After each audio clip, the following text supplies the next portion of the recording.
비문학 정독 훈련 2주차 1강 녹화 들어갑니다. 자, 요 강의는요, 금요일에 숙제를 하고 들어야 되는 강의입니다.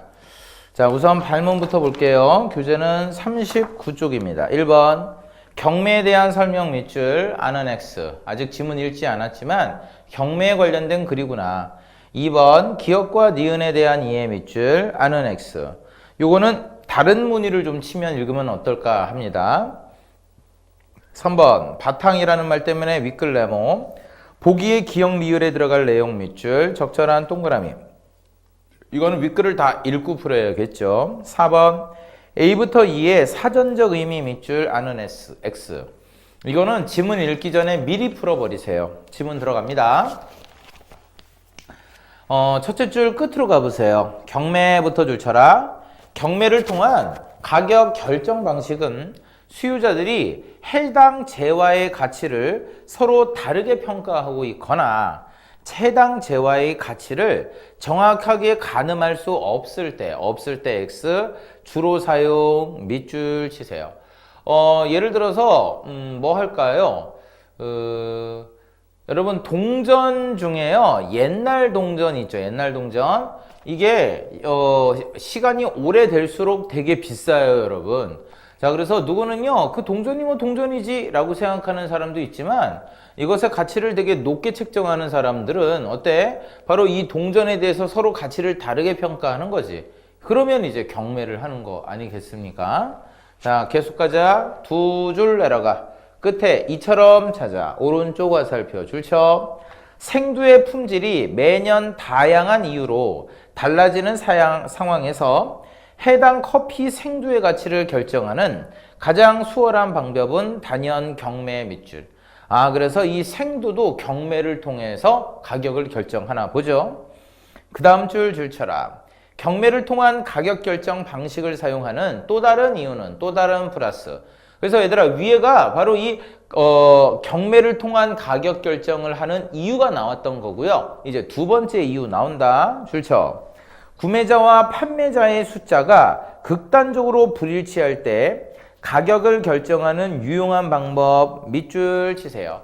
예를 들어서 물건 파는 사람은 1명인데 물건 살려는 하는 사람이 10명이야. 그러면요, 10명이 싸우겠죠. 그러면 가장 높은 가격을 제시한 사람한테 팔면 되지 않을까? 됐지? 아니면요, 물건을요, 파는 사람은 여러 명이야. 근데 사는 사람은 1명이야. 그러면 물건을 가장 싸게 공급할 수 있는 사람한테 사면 되겠죠. 내려가자. 세 줄. 이 밖부터 줄쳐. 이 밖에도 골동품, 미술품 등은 현재 동일한 이유로 경매를 통해 가격을 결정 밑줄 치세요. 반대로 V자 표시 줄쳐. 특정 재화의 구매자는 1명인데 이를 판매하고자 하는 사람이 여러 명일 경우에도 경매는 유용한 방식 밑줄. 그리고 두 줄 내려가면 국방 찾아. 국방 관련 물품 밑줄. 이게 바로 위에 거의 예예요. 자, 이제 그 다음 줄쳐. 경매는 입찰 방식의 공개 여부에 따라 공개 구두 경매 와 플러스 공개 구두 경매 동그라미 밀봉 입찰 경매 세모 치세요. 하나씩 설명하겠죠. 그 다음 줄 먼저 V자 표시 공개 구두 경매 동그라미 줄쳐라 는 경매에 참여하는 사람들을 모두 한자리에 모아놓고 누가 어떠한 조건으로 경매에 응하는지를 공개적으로 진행하는 방식 밑줄. 이게 공개하는 거기 때문에 공개 구두 경매인가 봐. 한 줄 내려가. 영국 찾아. 줄쳐라. 영국식 경매 와 플러스 그러면 영국식 경매 동그라미 네덜란드식 경매 세모 치세요. 그래서 기억 영국식 경매 동그라미 관련 문제 있겠지? 그 옆에 오름 경매 방식 동그라미. 즉 가격이 밑에서부터 위로 올라가는 거예요. 쉼표 다음 줄쳐. 우리가 가장 흔히 접하는 낮은 가격부터 시작해서 가장 높은 가격을 제시한 사람이 낙찰자가 되는 방식 밑줄. 한 줄 내려가면 와인 밑줄. 그 옆에 최고급 생두 밑줄. 그 다음 줄 반대로 V자 표시 줄쳐. 판매자가 높은 가격부터 제시해 가격을 점점 낮추면서 가장 먼저 응찰한 사람을 낙찰자로 정하는 방식 밑줄 바로 니은 세모 치시고요. 그 옆에 내림 경매 방식 세모. 그러니까 얘는 내려오면서 경매하는 거다. 한 줄 내려가면 튤립 찾아 밑줄. 그 다음 줄 수산물 도매 시장 밑줄 치세요. 그래서 선생님은 이거 잘 모르는데 여러분 뭐 뉴스 같은 거 보면 이 새벽에 수산물 시장에서 막 이렇게 손가락으로 막 이렇게 가리키잖아. 그치? 이게 아마도 경매하는 것 같아. 그래서 이렇게 자, 이 숫자가 가장 적은 사람이 낙찰받는 게 아마 내림 바로 경매 방식인가 보죠. 한 줄 내려가세요. 자, 달리 찾아. X. 그럼 뭐와 다르니? 공개 경매. 그러면 아까 공개 경매를 동그라미 쳤고요. 그럼 반대되는 말이 뭐였지? 밀봉 입찰 경매였잖아. 그 옆에 줄 쳐라.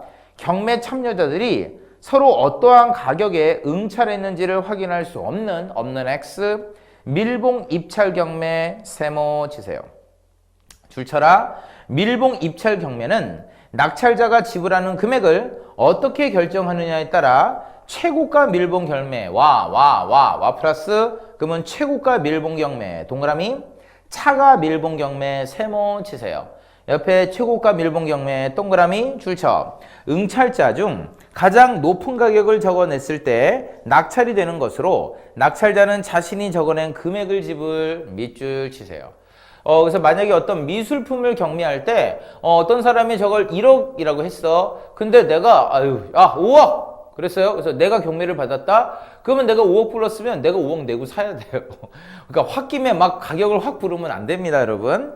그 옆에 차가 밀봉 경매 세모 줄쳐라. 낙찰자 결정 방식은 최고가 밀봉 경매와 동일 밑줄. 그 다음 줄 그러나 V자 표시 줄쳐. 낙찰자가 지불하는 금액은 자신이 적어낸 금액이 아니라 X. 응찰자가 적어낸 금액 중 두 번째로 높은 금액 밑줄 치세요. 됐지? 그러니까 내가 만약에 5억을 아까 불렀잖아. 근데 5억 바로 전에 누군가 3억을 불렀어. 그러면 3억 내고 사는 거예요. 됐어? 자, 됐으면 문제인데요, 여러분. 문제가 너무너무 쉽죠? 자, 그래서 이 문제는 나중에 개별 질문으로 하도록 하겠습니다. 자, 이런 식으로 첫 번째 세트 녹화를 마칠게요. 고생했습니다.